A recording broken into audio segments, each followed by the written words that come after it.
Welcome friends, welcome back to Cocktails After Dark, a little video series where I'm exploring cocktails and testing them out with different types of base spirits to find out what suits me best, and hopefully it'll help you figure out what you'd like to drink as well. And today we're going to do a cocktail published in 1937 that is just called Chartreuse cocktail. And I am a big fan of Chartreuse, and it's one of those things that when I say to people, hey, have you tried Chartreuse? They look at me and go, no, you know what, I see it in the liquor store, but I pass it by because I don't know what to do with it. And I really like Chartreuse in gin cocktails, and we've done a couple of gin cocktails with it. This cocktail uses bourbon or straight rye. So the recipe is written bourbon or straight rye. So I'm going to give it a go with bourbon, and I've got some Woodford Reserve, kind of a middle-of-the-road bourbon, I think. And for rye, I'm going to use Dillon's Straight Rye, 100% rye. It is made at a distillery down in Niagara, so very close to where we live here. And at the same time, I'm going to mix up the one with the Woodford bourbon, and we'll do them both and see how they differ in taste. Now, I had thought about the Canadian Club, mostly because the Canadian Club could have been on the bar back in 1937 when this drink was published. And it's very common. You can find it today everywhere. The Dillon's not so much, but I really like the flavor on the Dillon's. So next in is the Chartreuse. Half ounce into each one. And then white vermouth, and it's the same thing, half ounce. Now, I hear a lot of people out there screaming at the camera that I don't know what I'm doing because this drink is too small. And I hear you. A lot of drinks are published as parts.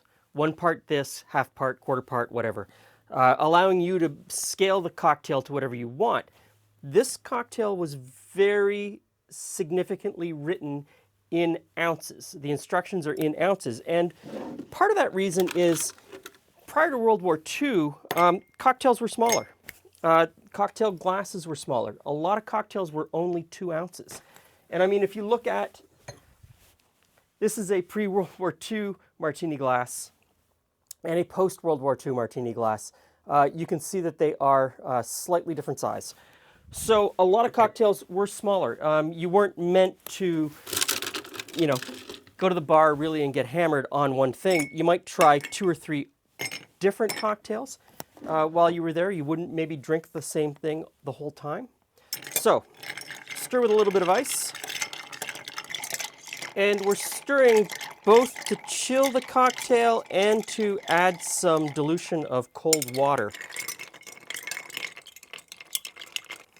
Okay, so our cocktail glasses are chilled. We'll get rid of the ice. And this first one is the Dillon's.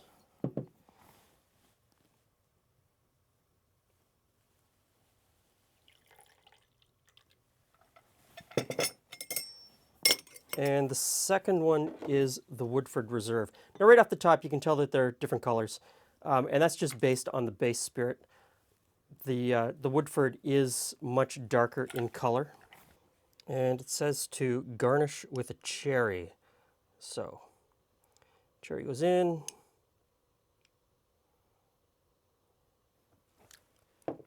So here we are, 1937 Chartreuse cocktail. One made with rye, one made with bourbon. But before I taste them, I want to wish everybody a Happy New Year. It just occurred to me that this will go live New Year's Day 2020. So Happy New Year to everybody, and thank you for all of your love and support through 2019. Hopefully I can keep it up in 2020, but it's all because of you, so thank you very much. Okay, the first one I'm going to try is the Dillon's, 100% rye. Color is different.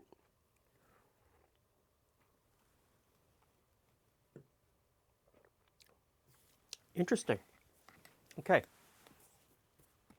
Very spicy notes.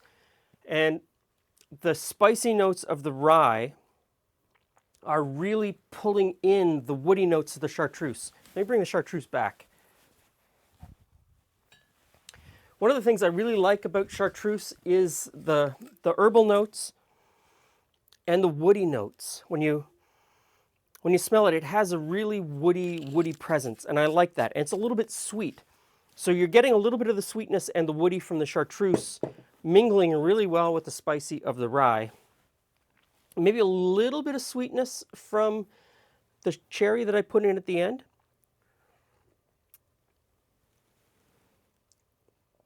But not too much. How do I say this nicely? Not a beginner's cocktail. If I had tried this, though, when I was first starting to explore cocktails, I probably would have said, no, I don't like that. Thanks very much. Give me a beer. As I've sort of explored flavors, I think this is good, but it is challenging. So let's try the one with the bourbon.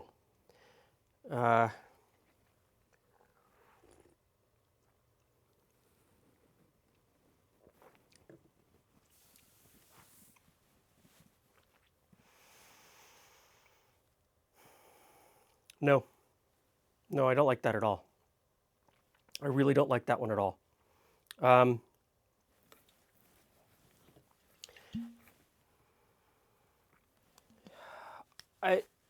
There's something about the interplay between the bourbon, the chartreuse, and maybe the Dolan.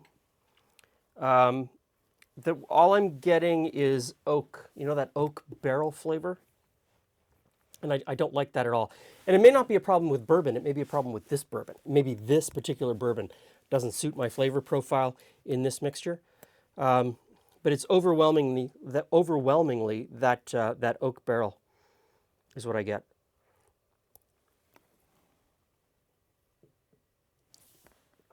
No. If you presented that to me at a bar, I wouldn't finish it. Even at this stage in my development, as someone who's trying to figure out cocktails, I would not finish that one. This one with the rye, though,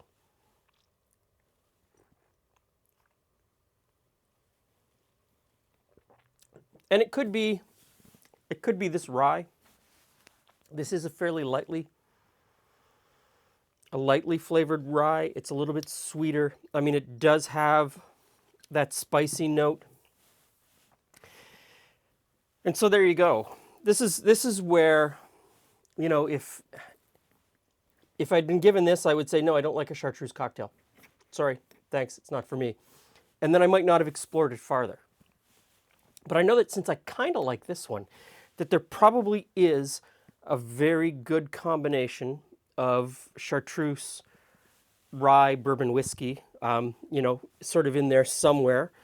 And then also, I guess, the vermouth. I really like this Dolan vermouth. Switch out the vermouth and you probably have a completely different cocktail again. And maybe a different vermouth would flavor this one better. So, again, we come to the conclusion of one of my cocktail videos and realize that it really, flavor depends on your base spirit. And you swap out the base spirit and you're going to completely change, or could completely change, the flavor makeup of a cocktail. And what it takes is a little bit of experimentation to find the right one for you. And you have to be willing to take those steps. And for a lot of people, that's not going to work. And I understand that. I mean, some of these alcohols are fairly expensive, and you're going to buy a bottle and say, well, I'm going to spend the entire bottle finding that one cocktail that I like with it. So if you've got something that works and something that you like, let us know in the comments down below. Let us know in the comments down below if you've ever tried this cocktail or if you've tried chartreuse and what you're mixing it with, and I will try to explore that further in 2020. As always, thanks for stopping by. See you again soon. Here's to 2020.